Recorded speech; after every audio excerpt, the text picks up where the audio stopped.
नमस्कार दोस्तों, आज की कहानी है दोहरा चरित्र। तो कहानी को पूरा सुनिएगा और कमेंट्स करके बताइएगा कि कहानी कैसी लगी। और अगर कहानी पसंद आए तो वीडियो को लाइक और चैनल को सब्सक्राइब जरूर कीजिएगा। चलिए स्टार्ट करते हैं। सचमुच पुरुषों को बदलते देर नहीं लगती। यह वही सुधीर था जिसे मैंने हर हाल में स्वीकारा। चाहती तो शादी से इनकार कर सकती थी, पर मेरे अंतर्मन को गंवारा न था। इंगेजमेंट के 1 महीने बाद सुधीर का पैर एक एक्सीडेंट में कट गया। भाभी ससुर ने संदेश भिजवाया कि क्या मैं सुधीर से इस स्थिति में भी शादी करने के लिए तैयार हूँ। पापा दुविधा में थे। लड़के की सरकारी नौकरी थी, देखने सुनने में खूबसूरत था। अब नियति को क्या कहें, पैर कटने को लिखा था सो कट गया। फिर भी मुझ पर उन्होंने जोर नहीं डाला। मुझे अपने तरीके से फैसला लेने की छूट दे रखी थी। दुविधा में तो मैं भी थी। जिससे मेरी शादी होनी थी कल तक तो वह ठीक था, आज उसमें ऐब आ गया तो क्या उसका साथ छोड़ना उचित होगा। कल मुझ में भी शादी के बाद कोई ऐब आ जाए और सुधीर मुझे छोड़ दे, तब। मैं दुविधा से उबरी और मन को पक्का कर सुधीर से शादी के लिए हाँ कर दी। शादी के कुछ साल आराम से कटे। सुधीर ने कृत्रिम पैर लगवा लिया था। इस तरह वह कहीं भी आने जाने में समर्थ हो गया। मुझे अच्छा लगा कि चलो सुधीर के मन से हीन भावना निकल जाएगी कि वह अक्षम है। 5 साल गुजर गए। काफ़ी इलाज के बाद भी मैं मां न बन सकी तो मैं गहरे अवसाद में डूब गई। कहने को भले ही सुधीर ने कह दिया कि उसे बाप न बन पाने का जरा भी मलाल नहीं है, लेकिन मैंने उसके चेहरे पर उसकी पीड़ा का एहसास किया, जो बातों बातों में अक्सर उभर कर सामने आ जाती। एक दिन मुझसे रहा न गया, कह बैठी, अगर ऐतराज़ ना हो तो मैं एक सलाह दूं। क्या? क्यों ना हम एक बच्चा गोद ले लें। यह सुनकर सुधीर उखड़ गया। मुझे अपना बच्चा ही चाहिए, वह शायद ही संभव हो, मैंने दबी जबान में कहा। बिना कोई जवाब दिए सुधीर वहाँ से चला गया। मेरा मन तिक्त हो गया। यह भी कोई तरीका है अपना नज़रिया रखने का। सुधीर की यही बात मुझे अच्छी नहीं लगती कि मिल बैठकर कोई सार्थक हल निकालने की जगह वह दकियानुसी व्यवस्था से चिपके रहना चाहता था। मैंने महसूस किया कि सुधीर में पहले वाली बात नहीं रही। वह मुझसे कम ही बोलता, देर रात टीवी देखता या फिर रात देर से घर लौटता। मैं पूछती तो यही कहता, अकेला घर काटने को दौड़ता है। अकेले कहाँ हो तुम? क्या मैं तुम्हारे लिए कुछ नहीं रही? सुधीर टाल जाता, मेरी त्योरियां चढ़ जाती। तुम्हें शर्म नहीं आती जो पत्नी को अकेला छोड़कर देर रात घर आते हो? शर्म तुम्हें आनी चाहिए जो मुझे वंश चलाने के लिए एक बच्चा भी न दे सकी। सुनकर मैं रुआंसी हो गई। एक औरत सिर्फ बच्चा जनने के लिए ब्याह कर लाई जाती है? क्या वह सिर्फ ज़रूरत की वस्तु होती है? ज़रूरतों की कसौटी पर खरी उतरी तो ठीक है, नहीं तो फेर लिया मुँह। बहरहाल अपने आंसुओं पर मैंने नियंत्रण रखा और कोशिश की कि अपनी कमजोरियों को न जाहिर होने दूं। मैं तुम्हारी बीवी हूँ, मुझे पूरा हक है यह जानने का कि तुम देर रात तक क्या करते हो। अच्छा तो अब समझा। सुधीर के चेहरे पर व्यंग के भाव तीर आए। तुम्हें जलन हो रही है ना कि मैंने कहीं दूसरी न रख ली हो? रख सकते हो आप, यह कोई नई बात नहीं होगी मेरे लिए, तो क्यों पूछताछ करती हो? सोच लो कि मैंने रख ली। भले ही यह कथन झूठा हो तो भी इससे सुधीर की मनसा समझ में तो आ ही गई। वह चला गया, पर एक ऐसा दंश देकर गया जिसकी पीड़ा का सूल मेरे अंतस को देर तक भेदता रहा। अकेले में सुबकने लगी।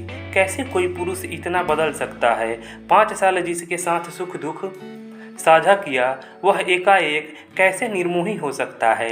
लाख कोशिशों के बाद भी मैं इस सवाल का जवाब न ढूंढ सकी।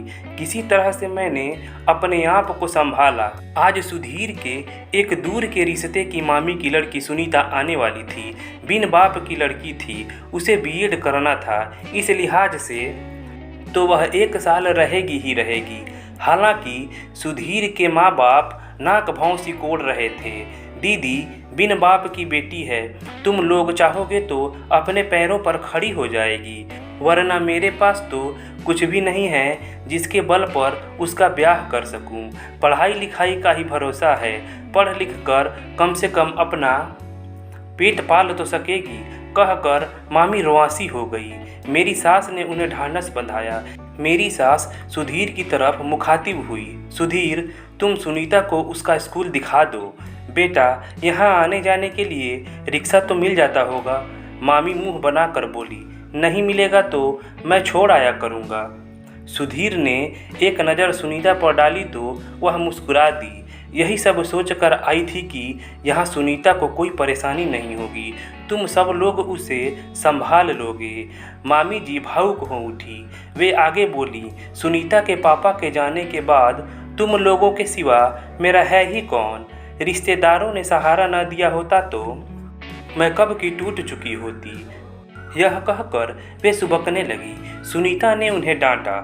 हर जगह अपना रोना लेकर बैठ जाती हैं। क्या करूं, मैं अपने आप को रोक नहीं पाती। आज तेरे पापा जिंदा होते तो मुझे इतनी भाग दौड़ न करनी होती। आप कोई गैर थोड़ी ही हैं। जी, हम सब सुनीता का वैसा ही ख्याल रखेंगे जैसा आप उसका घर पर रखती हैं, मेरी सास ने तसल्ली दी। वे आंसू पोंछने लगी। 2 दिन रहकर मामी जी बरेली चली गई। सुधीर ने सुनीता को उसका कॉलेज दिखलाया और दाखिला करवा दिया। उसकी ज़रूरतों का सामान खरीदा। निश्चय ही रुपए सुधीर ने खर्च किए होंगे, मुझे कोई ऐतराज़ न था। मगर इस बहाने वह सुनीता का कुछ ज़्यादा ही ख्याल रखने लगा। उसके खाने पीने से लेकर छोटी छोटी ज़रूरतों के लिए भी वह हमेशा मोटरसाइकिल स्टार्ट किए रहता। पत्नी से ज़्यादा गैर को तवज्जो देना मेरे लिए असहनीय था। मेरी सास भी उसी की होकर रह गई थी। न जाने माँ बेटे के बीच क्या चल रहा था। एक दिन मुझसे रहा न गया तो मैं बोल पड़ी, सुनीता क्या मुझसे ज़्यादा अहमियत रखने लगी है तुम्हारे लिए? तुम अच्छी तरह जानती हो कि वह बिन माँ बाप की बेटी है। सुधीर बोला, तो क्या बाप की भूमिका निभा रहे हो? मैंने व्यंग किया। तमीज से बात करो। वह उखड़ गया। चिल्लाओ मत। मैंने भी अपना स्वर ऊंचा कर लिया।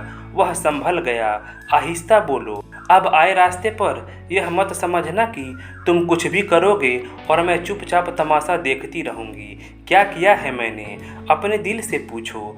वह अनजान बनने की कोशिश करने लगा। मासूम बनकर सुनीता को बरगलाओ। मुझे नहीं, मैं पुरुषों की नस नस से वाकिफ़ हूँ।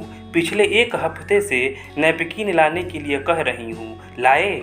मैं भूल गया था। आजकल तो सिर्फ सुनीता की ज़रूरतों के अलावा कुछ याद नहीं रहता है तुमको। बार बार उसका नाम मत लो वरना। सुधीर ने दांत पीसे। बात बढ़ती देख वह कमरे से बाहर निकल गया।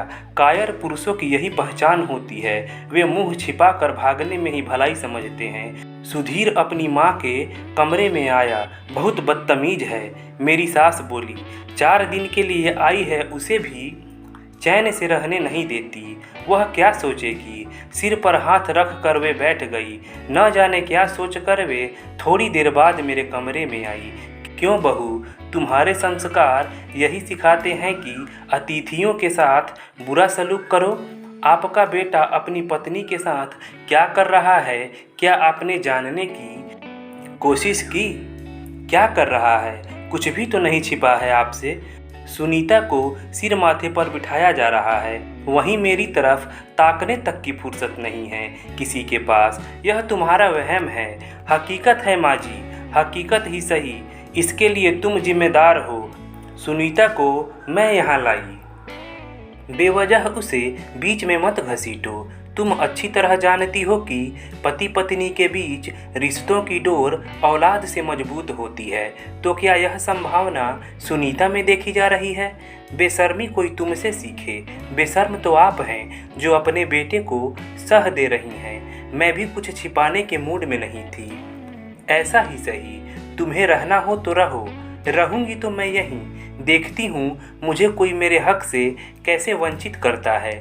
अति भावुकता के चलते मेरी रुलाई फूट गई। बिस्तर पर लेटे लेटे सोचने लगी। एक मैं थी जो यह जानते हुए भी कि सुधीर विकलांग है, उसे अपनाना अपना धर्म समझा। वहीं सुधीर मेरे बांझपन को इतनी बड़ी विकलांगता समझ रहा है कि मुझसे छुटकारा पाने तक की सोचने लगा है। इतनी जल्दी बदल सकता है सुधीर। यह वही सुधीर है जिसने सुहाग रात वाले दिन मेरे माथे को चूम कर कहा था, यह मेरा सौभाग्य है कि मुझे तुम जैसी विशाल हृदय वाली जीवन संगिनी मिली। मैं तुम्हें यकीन दिलाता हूँ कि कभी अपनी तरफ से तुम्हें शिकायत का मौका नहीं दूंगा। आज सुधीर इतना गिर गया है कि उसे रिश्तों की मर्यादाओं का भी ख्याल नहीं रहा। माना कि दूर के रिश्ते की मामी की लड़की है सुनीता, पर जब नाम दे दिया तो उसे निभाने की भी संस्कार हर माँ बाप अपने बच्चे को देते हैं। पता नहीं मेरी सास को क्या हो गया है कि सब जानते हुए भी अनजान बनी है। पापा की तबीयत ठीक नहीं थी, भैया ने बुलाया तो मायके जाना पड़ा। एक बार सोचा अपनी पीड़ा कहकर मन हल्का कर लूं, पर हिम्मत न पड़ी। पापा तनावग्रस्त होंगे, पर भाभी की नज़रों से मेरी पीड़ा छिप न सकी। वे एकांत पाकर मुझसे पूछ बैठी। पहले तो मैंने टाल मटोल किया, आखिर कब तक। मेरी हकीकत मेरे आंसुओं ने बेपर्दा कर दी। रात भैया से उन्होंने खुलासा किया। वे क्रोध में भर गए। उनका क्रोध करना वाजिब था। कोई भाई अपनी बहन का दुख नहीं देख सकता। रात ही वे मेरे कमरे में आने वाले थे, पर भाभी ने मना कर दिया। सुबह नाश्ते में उन्होंने सुधीर का जिक्र छेड़ा। तू अब उसके पास नहीं जाएगी। फ़ोन लगा, मैं उस बेहूदे से अभी बात करता हूँ। मैंने किसी तरह उन्हें मनाया। 1 महीना रहकर मैं जब वापस भरे मन से ससुराल जाने लगी तो भाभी मुझे सीने से लगाते हुए बोली, दीदी चिंता की कोई ज़रूरत नहीं, आपके लिए इस घर के दरवाजे हमेशा के लिए खुले हैं। भाभी को माँ का दर्जा यूं ही नहीं दिया गया है। मैं खुद नहीं खाऊंगी, पर आपको भूखा नहीं रखूंगी, यह मेरा वादा है। नहीं पटे तो निसंकोच चली आइएगा।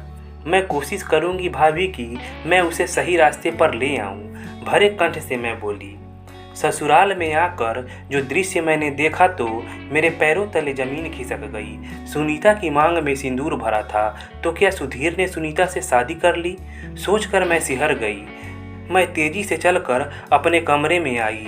देखा सुधीर लेटा हुआ था। उसे झकझोर कर उठाया। यह मैं क्या देख रही हूँ? सुनीता की शादी कब हुई? कौन है उसका पति? पहले तो सुधीर ने नजरें चुराने की कोशिश की, पर ज़्यादा देर तक हकीकत पर पर्दा न डाल सका। बेशर्मों की तरह बोला, तुम जो समझ रही हो वह सच है। सुनीता से तुमने शादी कर ली? हाँ, मेरे रहते हुए तुम्हारी हिम्मत कैसे हुई? तुम इसे चाहे जिस रूप में लो, पर यह अच्छी तरह जानती हो कि मुझे अपना बच्चा चाहिए। मेरी सहमति लेना तुमने मुनासिब नहीं समझा? क्या तुम देती? हो सकता था मैं दे देती। सुनकर सुधीर खुश हो गया। मुझे तुमसे यही उम्मीद थी, कहकर जैसे ही सुधीर ने मेरे करीब आ मुझे अपनी बाहों में भरकर प्यार जताने का नाटक दिखाना चाहा, मैंने उसे झटक दिया। मेरे क्रोध की सीमा न रही। मुझसे न रोते बन रहा था न हंसते। किसी तरह खुद को संभाला। अब जो हुआ उसे बदला तो नहीं जा सकता था। वैसे भी हमेशा पुरुषों की चली है, लिहाजा मैंने परिस्थिति से समझौता करना मुनासिब समझा। फिर भी सुधीर को औकात बताने से ना चूकी। सुधीर, तुम अच्छी तरह जानते हो कि बाज शब्द एक स्त्री के लिए गाली से कम नहीं होता, फिर उस स्त्री के लिए तो और ज़्यादा जो इस कलंक के साथ अभिशापित जीवन जीने के लिए मजबूर हो। मुझे दुख इस बात का नहीं कि तुमने सुनीता से शादी की। दुख इस बात का है कि तुमने मेरे पीठ में छुरा भोंका, मेरे विश्वास का कत्ल किया। यही काम तुम मुझे विश्वास में लेकर कर सकते थे। सुधीर, अगर तुम्हारी विकलांगता को खामी समझकर मैंने तुमसे शादी से इनकार कर दिया होता तो तुम मुझे किस रूप में लेते? सुधीर ने कोई जवाब नहीं दिया। मुझे लगा मैंने व्यर्थ का सवाल उठा दिया। जिसका चरित्र दोगला हो वह भला यह बात सोच विचार क्यों करेगा? खैर, यह समाचार मेरे मायके तक पहुंचा। भैया मेरी ससुराल आते ही गरजे, कहाँ है सुधीर? मैं उसे बर्बाद करके छोड़ूंगा। सरकारी कर्मचारी होकर भी उसकी हिम्मत कैसे हुई दूसरी शादी करने की? मैंने भैया को किसी तरह शांत करने की कोशिश की। मैं चुप रहने वाला नहीं, पुलिस में रिपोर्ट करूंगा, इसके अफसरों से शिकायत करूंगा। दर दर की ठोकर न खिलवाई तो मेरा नाम नहीं। सुधीर चुपके से निकल कर बाहर चला गया। मेरी सास आई, भड़ास निकाल ली। अब मेरी भी सुनिए। सुनीता बिन माँ बाप की बेटी सुधीर ने सिर्फ सहारा दिया है। वे बोली, अपनी बेशर्मी को सहारे का नाम मत दीजिए। एक को सहारा दिया और दूसरे को बेसहारा किया। भैया ने व्यंग किया। आरती को क्या किसी ने घर से जाने के लिए कहा है? सास बोली, निकल ही जाएगी। भैया बोले, उसकी मर्जी, पर न मैं चाहूँगी न सुधीर कि वह इस घर से जाए। उसका जो दर्जा है वह बना रहेगा। मुझे बहलाने की कोशिश मत कीजिए। भैया मेरी तरफ मुखातिब हुए। आरती, तुम सामान बांधो, अब मैं तुम्हें यहाँ एक पल भी न रहने दूंगा। नहीं भैया, मैं ससुराल छोड़ने वाली नहीं। आज भी हमारा समाज किसी ब्याहता को मायके में स्वीकार नहीं करता। मैं कहते कहते भावुक हो गई। मैं ससुराल की चौखट पर ही दम तोड़ना पसंद करूंगी, मगर मायके नहीं जाऊंगी। भैया की भी आंखें भर आई। रूढ़िवादी समाज से क्या लड़ना आसान है? गोत्र के नाम पर पति पत्नी को भाई बहन बता दिया जाता है। ऐसे जड़ समाज से परिवर्तन की उम्मीद करना रेगिस्तान में पानी तलाशने जैसा है। भैया की चरण धूलि लेते समय मैंने उन्हें वचन दिया कि मैं कमज़ोर औरत नहीं हूँ, अपने अस्तित्व के लिए कमज़ोर नहीं पड़ूंगी। फिर भी उन्होंने मुझे इसके लिए आश्वस्त किया कि जब चाहोगी तुम्हारे लिए मायके के दरवाजे हमेशा के लिए खुले रहेंगे। भैया के जाने के 2 घंटे बाद सुधीर आया। आते ही हेकड़ी दिखाने लगा। मैंने भी जता दिया कि वह अपनी औकात में रहे। सुधीर ने मुझे अलग रहने के लिए एक फ्लैट खरीद दिया। पहले तो मैंने सोचा कि यहीं रहकर अपने हक के लिए लड़ती रहूंगी। कभी उसके खिलाफ कोर्ट भी जाने की इच्छा हुई, पर यह सोचकर कदम पीछे कर लेती कि उससे फ़ायदा क्या होगा। बहुत हुआ उसकी नौकरी जाएगी, जेल जाएगा। वह हर महीने मुझे इतने रुपए दे जाता था कि मेरा खर्च आसानी से चल जाता था। सुनीता पर दया आती सो अलग। उसे मेरी सास और सुधीर ने बरगलाया था। बहरहाल जो हुआ उसे मैंने नियति का चक्र मानकर स्वीकार कर लिया। मैंने समय काटने के लिए एक स्कूल में नौकरी कर ली। समय धीरे धीरे सरकने लगा। सुधीर से मेरा संबंध सिर्फ महीने के खर्च लेने के अलावा कुछ नहीं रहा। सुनीता के मुंह पास में बंधे सुधीर को मेरी कोई फिक्र न थी, न ही मुझे ऐसे आदमी से कोई ताल्लुक रखना था। एक दिन उसने बड़े भरे मन से खुलासा किया, मेरे जीवन में बाप बनना ही नहीं लिखा है। जिस स्वर में उसने कहा, मुझे उससे सहानुभूति हो गई। जो भी हो वह मेरा पति है। चाहती तो व्यंग बाण से उसका हृदय छलनी कर सकती थी, पर पीछे लौटकर मैं अपने ही जख्मों को कुरेदना नहीं चाहती थी। मेरे जीवन में नियति ने जो कुछ दिया वह मिला। अब मैं क्यों बेवजह किसी को कोसूं? फिर भी पूछ बैठी, क्या हुआ? सुनीता के खून में इन्फेक्शन है। डॉक्टर का कहना है कि अगर वह माँ बनेगी तो निश्चय ही उसे विकलांग बच्चा पैदा होगा। सुनकर मुझे अफसोस हुआ। सुधीर से ज़्यादा दुख सुनीता के लिए हुआ। उस बेचारी का जीवन खराब हुआ। सुधीर ने 2 जिंदगियां बर्बाद की। काश वह मेरी बात मानकर किसी अनाथ बच्चे को गोद ले लेता तो हमें बुढ़ापे का सहारा मिल जाता और उस बच्चे का जीवन सुधर जाता। क्षणांश चुप्पी के बाद सुधीर आगे बोला, आरती, किस मुंह से कहूँ? कहने के लिए बचा ही क्या है? मैं संशय में पड़ गई। सुधीर आखिर कहना क्या चाहता है? सुधीर के दोहरे चरित्र से तो मैं वाकिफ हो ही चुकी थी, इसलिए सजग थी। मैंने ज़्यादा जोर नहीं डाला। आखिरकार उसे कहना ही पड़ा, क्या हम फिर से एक साथ नहीं रह सकते? सुनते ही मेरा पारा 7वें आसमान पर चला गया। जी में आया कि अभी धक्के मार कर बाहर निकाल दूं। मेरा अनुमान सही निकला। सुधीर का दोहरा चरित्र एक बार फिर से जाहिर हो गया। किसी तरह अपनी भावनाओं पर काबू करते हुए मैंने उससे सवाल किया, इस हमदर्दी की वजह? हमदर्दी नहीं, हक। यह सुधीर की बेशर्मी की पराकाष्ठा थी। स्त्री व पुरुष के मूल स्वभाव में यही तो फर्क होता है। तभी तो सारे व्रत जैसे करवा चौथ, तीज सिर्फ औरतों से करवाए जाते रहे। हमारे धर्म के ठेकेदारों ने पुरुषों को खुला सांड बना दिया। वहीं औरतों की ममता को हजार बंधनों में बांधकर उन्हें पंगु कर दिया, पर मैं भावुकता में नहीं बही। जब सुनीता को लेकर आए तब हक का ख्याल नहीं आया। मैं भटक गया था। बड़ी मासूमियत से वह बोला, अब गलती सुधारना चाहते हो? वह चुप रहा। मैं उसके चेहरे के पल पल बदलते भावों को बखूबी पढ़ रही थी। व्यर्थ बहस में पढ़ने से अच्छा मुझे सब कुछ जानना उचित लगा। वह बोला, मैं चाहता हूँ कि तुम टेस्ट ट्यूब तकनीक से माँ बन जाओ। मुझे हंसी सूझी, साथ में रंज भी हुआ। वह हतप्रभ मुझे देखने लगा। तीसरी शादी कर लो, मेरी राय में यही ठीक रहेगा। आरती, मुझे माफ़ कर दो, मैंने तुम्हारे साथ बहुत नाइंसाफ़ी की है। माफ़ कर दिया तो क्या तुम? उसका चेहरा खिल गया। जैसा तुम सोच रहे हो वैसा कुछ नहीं होने वाला। अच्छा होगा तुम मुझे मेरे हाल पर छोड़ दो। तमाम कोशिशों के बाद भी जब उसकी दाल नहीं गली तो भरे कदमों से चलकर फाटक की तरफ बढ़ा। मुझसे रहा ना गया, अपने मन की बात कह दी। सुधीर, सौतन लाकर तुमने पत्नी के अस्तित्व को गाली दी है। तुम्हारे बाप बनने की हसरत कभी पूरी नहीं होगी। उसके जाते ही बिस्तर पर पड़कर मैं फूट फूट कर रोने लगी। दोस्तों, कमेंट्स करके बताइएगा कि कहानी कैसी लगी, और अगर पसंद आई हो तो वीडियो को लाइक और चैनल को सब्सक्राइब कीजिएगा। चलिए मिलते हैं अगले कहानी वाले वीडियो में। धन्यवाद।